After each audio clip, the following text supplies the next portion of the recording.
What's going on, folks? Ted from Nerd Immersion here, and I just wanted to talk about. I haven't gotten around to it. I've been making a ton of videos. I have like at least the unedited version. I have several hour-long Baldur's Gate videos. I have one doing of just me trying out the what's supposed to be the most difficult fight in the game. Obviously, that would be a spoilery one.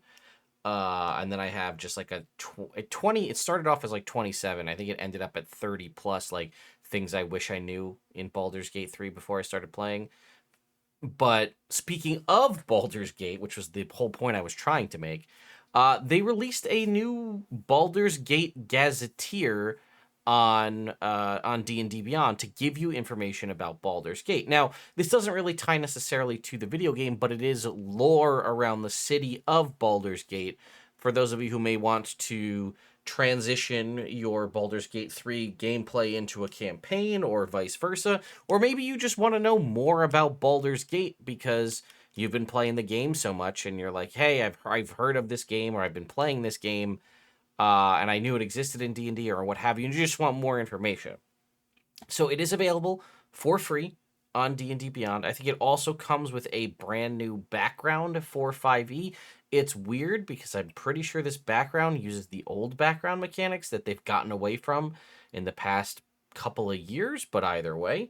So let's go ahead and dive in. I'm not going to go through it too much because it's literally just a lore dump, and honestly, a lot of this information probably exists in the form of lore video essays from folks like Mr. Rex or Jordan or whoever. So if you're looking for that kind of stuff, I'm sure it exists already. And who knows, they might have already made videos on this and I just haven't gotten around to seeing them yet. But also, it's a lot of content for me to just talk through. But let's go see if we can pull the highlights out, right? So here it is, Baldur's Gate Gazetteer, and you can see this art says Unit Image / Larian Studios. Here's an image of Baldur's Gate. And it's just called the Baldur's Gate Gazetteer. It doesn't really have anything else. Even the most hardened adventurer watch their steps in Baldur's Gate, where lives hold price in copper and greed proves deadlier than dragonfire. That's kind of been the whole deal with Baldur's Gate, although it doesn't really feel like it too much in the game. Although, I don't want to spoil too much about Act 3 because I'm sure a lot of you haven't made it there yet because there's just so much to do. By the way, unrelated, might be a future video topic if you want. The mod scene in Baldur's Gate 3 is phenomenal. Oh my god, more on that in a future video if you guys want. Sound off in the comments. Also, since we're talking about Baldur's Gate, who is your romance choice, your number one romance choice in Baldur's Gate 3? And were you able to successfully romance them, or did you screw something up along the way? Let me know. I want to know in the comments. All right. So we have a history here of Baldur's Gate. This looks like this might be newer art, but it also looks like it could be older. So here's a little bit about the founding of Baldur's Gate, and it was founded again by the hero Baldur, who was the original person who founded it. That's where Baldurian, the kind of term for somebody who lives in Baldur's Gate, the name Baldur's Gate came from. And it goes on to say, he sailed across the Sea of Swords. When he returned to his village of Grey Harbor, he brought fantastic wealth with him. These boons greatly improved Grey Harbor's fortunes. In honor of their heroic patron, the citizens came to call one of their new walls passages Baldur's Gate. Within a generation, the gate became synonymous with the community, and the settlement known as Baldur's Gate appeared on the map of the Sword Coast. All right, so then I have a little bit about how order works, right? It's obviously got this whole underlying, there's this ball culture, things like that, but it's attached to the River Trianthar. It can you can use that to access different areas along the what the hell is it? The trade road, kind of the main road that runs up and down the Source Coast. The Flaming Fist Mercenary Group is sort of an order, like a police force there. Here's a bit about the ball spawn, right? It says, over the years, Baldur's Gate has harbored countless evil schemes. Perhaps the most dastardly, was perpetrated by Baal, god of murder, who foresaw his own death during the time of troubles. There's a lot of really awesome lore about Baal, Baldur's Gate, the Dead Three. Very cool stuff. And it goes on to talk about Baldur's Gate today, the upper city, the lower city. Again, here's the coat of arms, and then here's like a little bit of... By the way, this red kind of pinkish gray, I don't know what color you'd call this sidebar here, this is a pretty good metric for the kinds of things you may want to think about when you're homebrewing your own world and you want to know, like, what do I need to know about the town? This is a pretty good high level, right? What's the name of the town or city, right? What's the population and what's predominantly, how does the race or species or whatever you use for your game, what's that breakdown? Obviously, here it says Baldur's Gate 125,000, predominantly humans. How is the government determined, right? This is a plutocracy, held by the Council of Four and the Parliament of Peers. It could be an oligarchy, it could be, a dictatorship, whatever you want your city to be. Just make sure that's known. What's the defense, kind of the military police force here? They have the Baldur's Gate Watch as well as the Flaming Fist. Commerce, it comes from dyes, fish, imports from the city and the continent of Chult down to the south. Mercenaries, obviously, with Flaming Fist being there, and then also nautical supplies. So that's kind of the main form of commerce. You could possibly also take this and break it down further if you wanted to do the difference between what's imported mostly into the city and what's exported mostly out. If you wanted to do that, what kind of organizations exist? They have the Guild, which is obviously the Thieves Guild of Baldur's Gate. They have various different neighborhood crews, and then the trade guilds. Obviously, there could be a bunch of other stuff in your own homebrew world, and then what religions are followed. They have Gond, Tymora, Umberlee, any law-abiding faith, and the cults of the Dead Three. And obviously, you're not going to make it. It's a cult. You're not going to make that super well known. Umberlee is an odd one because Umberlee is an evil goddess, like goddess of the sea, but it's kind of one of those, like, you pray to Umberlee because, like, for, like, please leave me alone, basically. Umberlee, she's goddess of sea, she's evil, but you also don't want to piss her off. Gond being the wonder maker, creator, kind of inventor, artificer style, and then Tymora, my personal favorite goddess in the world of Faerun, the Lady Luck. It goes on to talk a little bit more about it, and how things work. Here's a little bit of a map. You can see here is the tradeway. I'm sorry, that's what I was thinking of. And then there's also the coastway.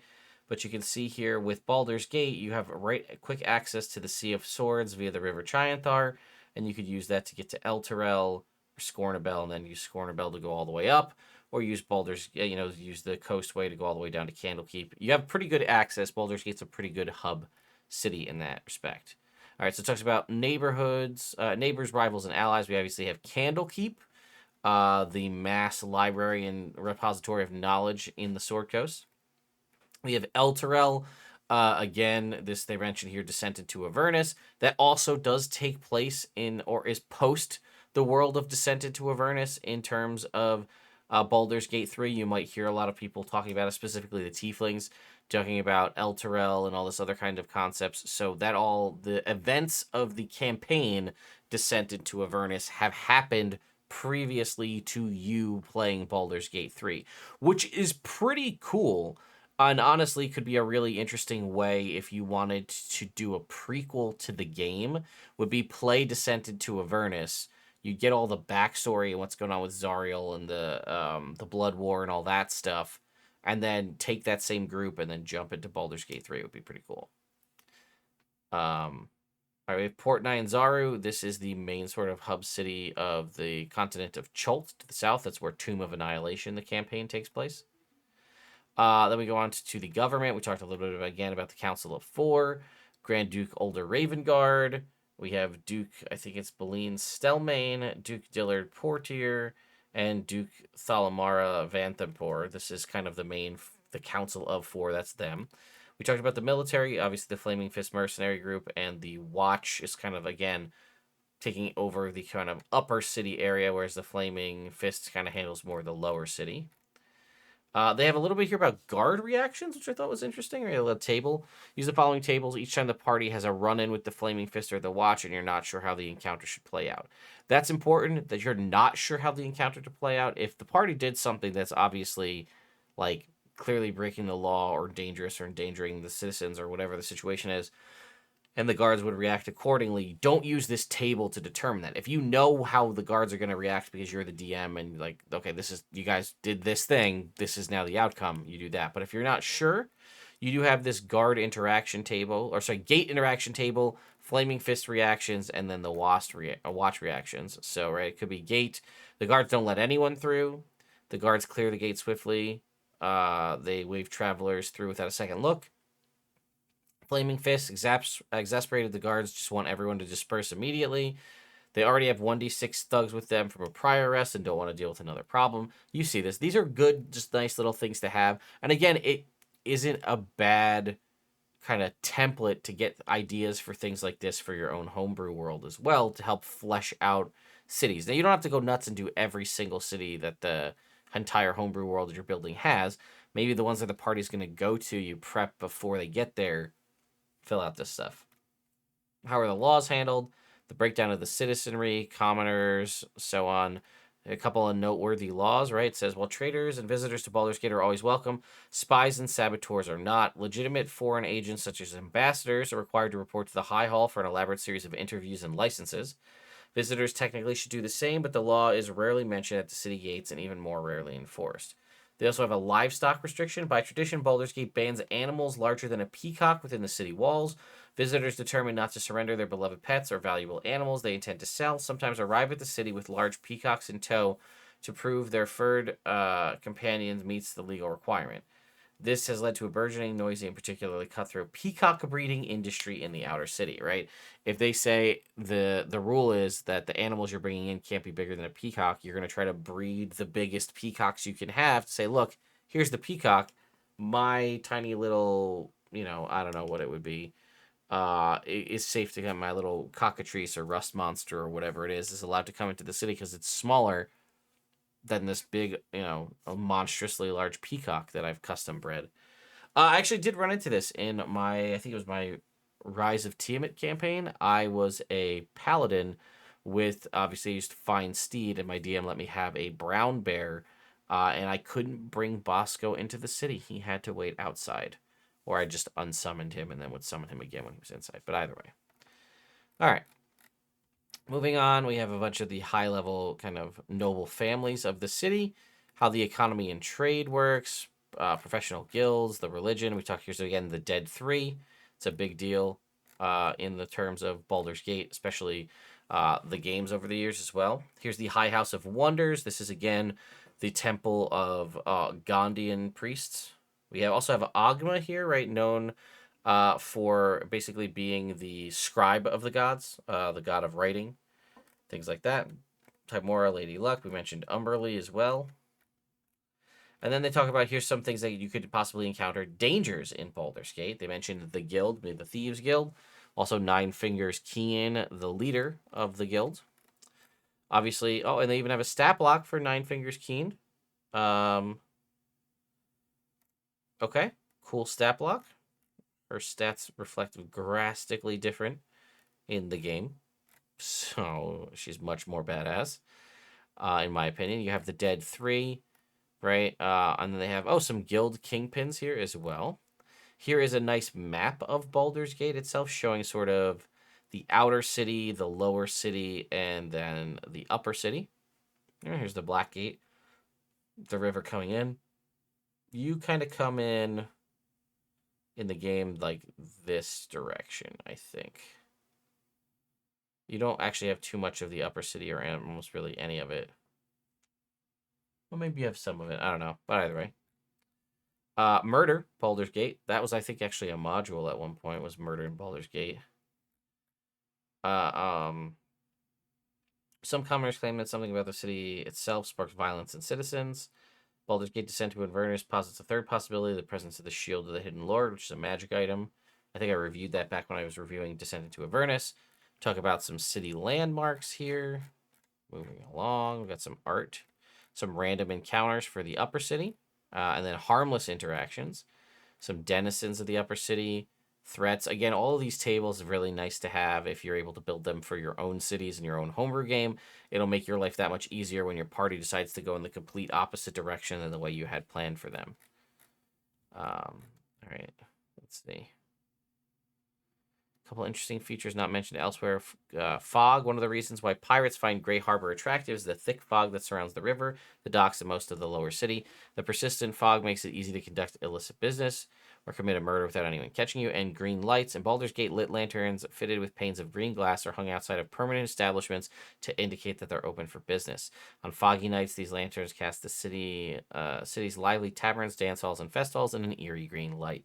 It's really good set dressing and evocative. You can kind of very much picture what a a spooky, potentially very dangerous city would be, with fog everywhere, and then certain outfits and stores lit with green light.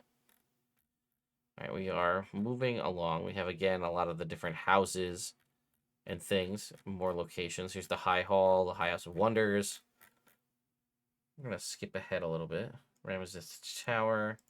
That's the upper city. Here's the breakdown again of the lower city with the gates, the neighborhoods, the various crews that are here. Again, more random encounters for harmless interactions, denizens, and city threats.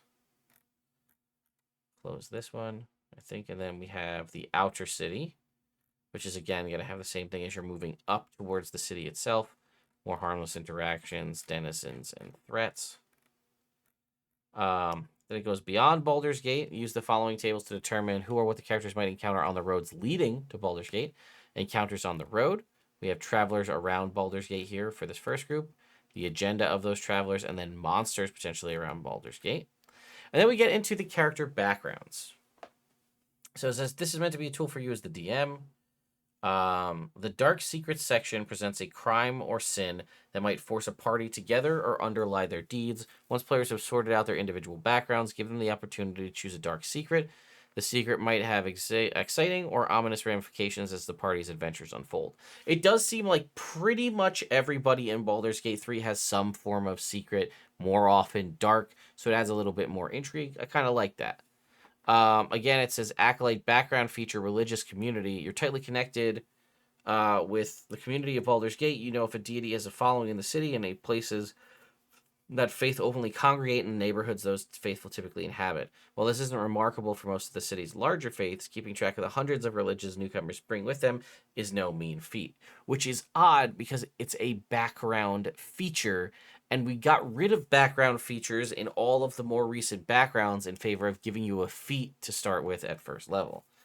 Charlatan has long lost heir. Let's see. You're skilled at posing as a long-lost heir to some imaginary or extinguished patriarch lineage. Criminal. We have criminal connections here within what are the origins of those criminal connections. More than likely, it would be the guild entertainer, backstage pass to areas like something like Blushing Mermaid, or areas because you're such an entertainer. That makes sense. Here's the brand new background called Faceless. Being who you are, you can never be a hero. Whether due to your class, your people, your family, or your sins, something about you prevents you from effectively pursuing the path you've chosen. Even so, that doesn't stop you. You left your old face behind, taking on a new persona, becoming something more. Characters with the faceless background don a disguise, literally or otherwise, as they adventure. This persona might be dramatic or subtle. In a way, though, many characters have such larger-than-life personalities. Therefore, this is background largely focused on detailing the hero behind the mask. Deception, intimidation, proficiency, as well as disguise kit, one language.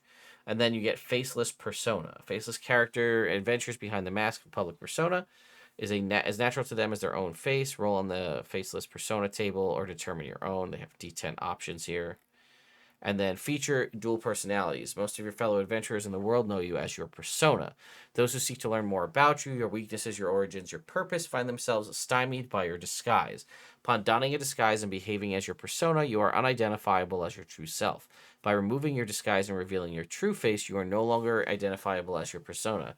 This allows you to change appearances between two personalities as often as you wish, using one to hide the other or serve as convenient camouflage. However, should someone realize the connection between your persona and your true self, your deception might lose its effectiveness. And they give you personality traits, ideals, bonds, and flaws.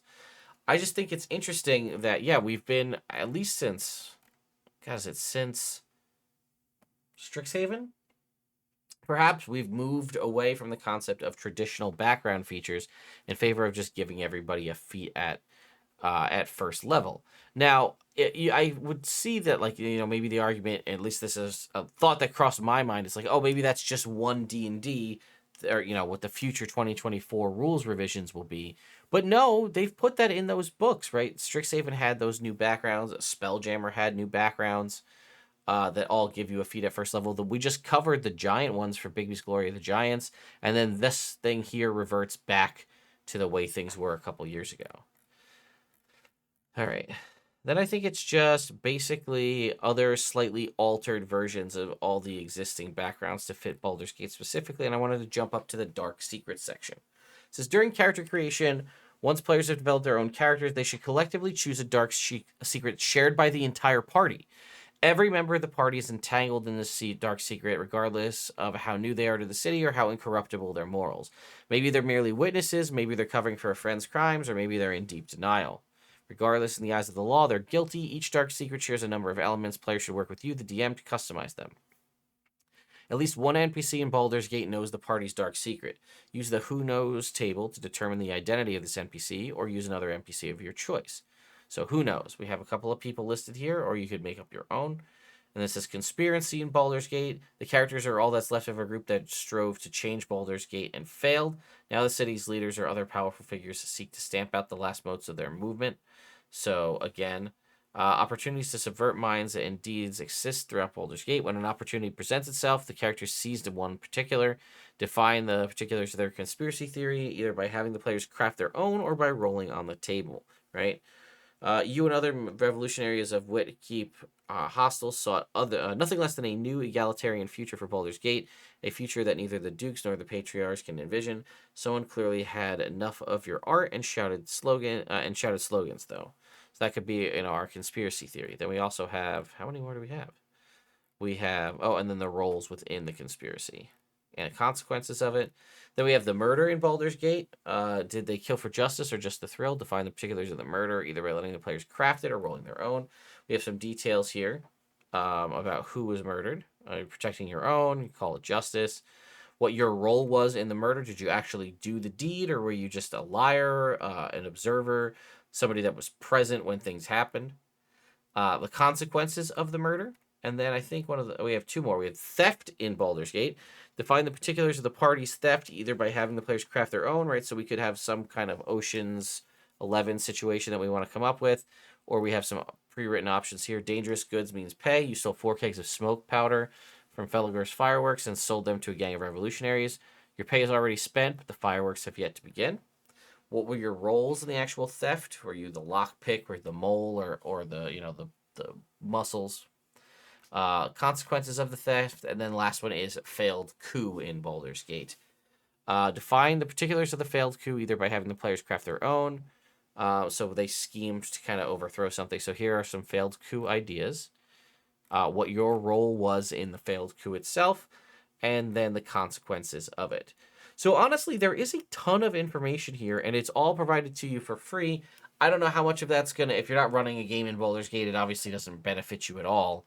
Maybe you could use the new background, but odd that it doesn't include a feat like all the new stuff does. So, I don't know. Like I said, I can't argue with free content, and it's clearly, I think Larian was possibly involved in the creation of this, other than just the art, although I could be wrong on that. I think it's a very nice job. I think having this kind of information for all of the major cities, like something like this should have dropped alongside Waterdeep, and when those books came out, but something like this for every major kind of hub city on the Sword Coast. If you're going to continue to keep setting your games on the Sword Coast, we need to have better knowledge of the different cities, how they interact, stuff like that. So, I don't know. Let me know your thoughts and opinions on this in the comments down below. I'll see you all next time.